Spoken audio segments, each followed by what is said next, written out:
안녕하세요. 이번 후기는 온라인 청년센터에서 알려주는 이력서 작성 방법인데, 이력서의 정의부터 일단 말씀을 드릴게요. 이력서는 이제 인사 담당자에게 수많은 지원자 중 자신이 가장 적합한 지원자라는 걸 인식시키는 서류라고 합니다. 따라서 지원하는 직무를 수행하기 위해 쌓아온 능력을 객관적인 근거를 바탕으로 작성해야 되고, 이를 위해 충분한 시간적 여유를 갖고 그동안 받은 교육과 자격증, 경험과 경력 등을 정리해보고 지원 분야에 대한 역량이 나타날 수 있도록 정리하는 것이 중요하다고 합니다. 그러니까 이력서가 자신이 가장 적합한 지원자라는 걸 인식시키면 좋긴 한데, 이것과 관련이 없는, 자기가 지원하는 분야와 관련 없는 이력들을 적는 거는 조금 문제가 될 수도 있겠죠. 이력서 작성 요령, 이제 인적사항 같은 경우에는 이름, 성별, 생년월일, 주소, 연락처, 이제 지원자 인적사항을 알아보기 위한 정보이잖아요. 근데 이걸 주민등록에 기재된 것을 기준으로 작성을 해야 된다고 하고, 연락처 같은 경우에는 명확히 기재하고 본인의 연락처 외에 비상 연락망을 기재하여 연락을 못 받는 경우를 대비하는 것이 좋다고 합니다. 비상 연락망은 가족이나 친구도 무방하고, 무방하나, 근데 이제 기업의 전화에 적절히 응대할 수 있도록 사전에 양해를 구해야 된다고 합니다. 학력사항은 최종 학력부터 우선적으로 기재를 해야 됩니다. 최종 학력.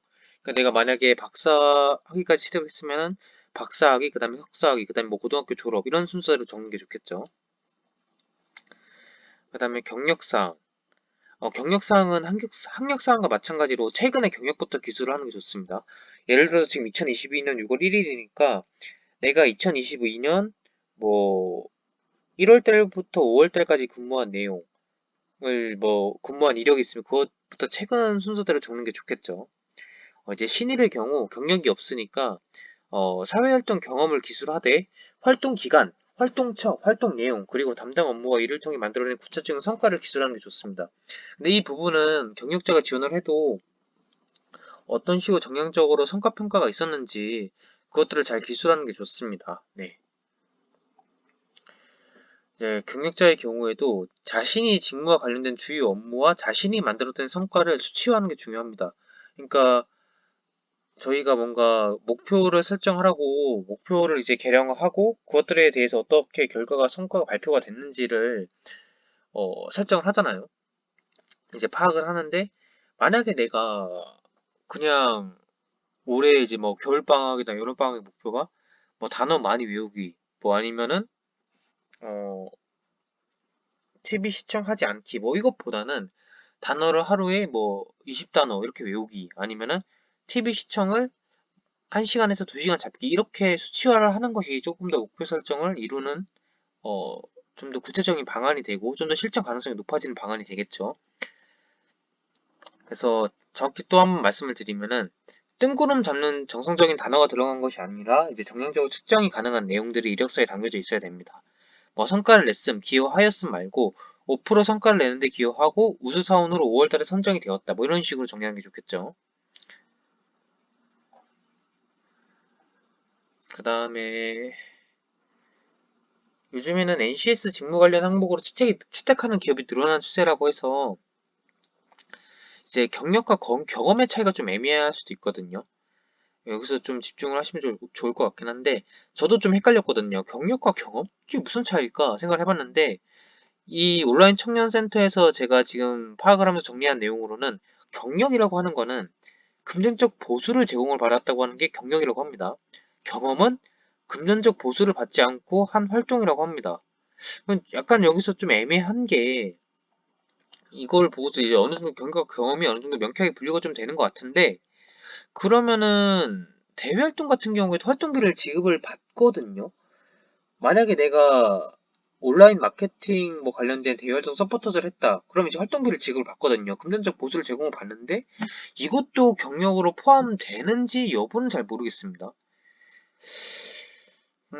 그리고 저희가 오히려 했던 대한민국 청소년 의회 인턴, 이거 같은 경우에는 명목상으로는 인턴이긴 한데, 활동비를 지급받지 않았거든요. 활동비를 지급받지는 않았고, 활동 증명서를 지급을 받았는데, 그럼 이거는 어찌 보면은 이 온라인 청년센터에서 알려주는 내용과는 조금 다른 내용이죠. 그러다 보니까 이거는 아무래도 기업 인사 담당자한테 한번 더 확실하게 물어봐서 경력과 경험에 대한 그 차이점을 명확히 구분해 두는 게 좋지 않을까 생각을 합니다. 일단 온라인 청년 센터에서는 경력은 금전적 보수를 제공을 받았다. 경험은 금전적 보수를 받지 않고 한 활동이다. 이렇게 정의가 되어 있습니다. 그 다음에 자격사항. 직무와 관련된 자격증을 최근에 취득한 순서로 기재하는 게 좋습니다. 그러니까 자기가 뭐 자격증을 취득을 했다, 뭐 학력사항, 아니면 뭐 경력사항, 자격사항, 무조건 다 최근 순서로 기재를 하셔야 되고, 이제 어학능력 같은 경우에는 어학별 점수와 등급과 유효기간을 확인할 수 있도록 해야 됩니다. 예. 이력서 작성 시 주의사항이 있는데, 직무 역량이 반영이 되도록 작성을 하셔야 됩니다. 가장이나 거짓말 금지하셔야 되고, 간결하고 일관성 있게 작성을 하셔야 됩니다. 오탈자, 맞춤법, 이 정렬 확인하는 것도 중요하겠죠. 그 다음에 자격증 취득 연도, 교육 이수, 과목명 정확히 명시해야 된다는 점도 알아두셨으면 좋겠습니다. 만약에 제가 추가적으로 말씀을 드리면은 공기업이나 공공기관에 관심이 있으신 분들은 그 대외 활동 중에서도 그 공기업 관련된 그 교육 그 수료증을 주는 그 서포터즈 활동이 있거든요. 그 에듀 퓨어라는 이제 어 서포터즈 활동인데 이거 같은 경우에도 한번 참고를 하셔가지고 내가 만약 공기업이나 공공기관에 입사에 관심이 있다, 목표가 있다 이러시는 분들은 그 교육 내용도 제가 알기로는 그 교육 내용도 반영을 하는 걸로 알고 있거든요. 공기업 공공기관에서. 그러니까 이제 시간이 있으실 때 그런 과목들 이제 수강을 하면서 어 조금 이제 취업에 좀 더 근접할 수 있도록 하셨으면 좋겠습니다.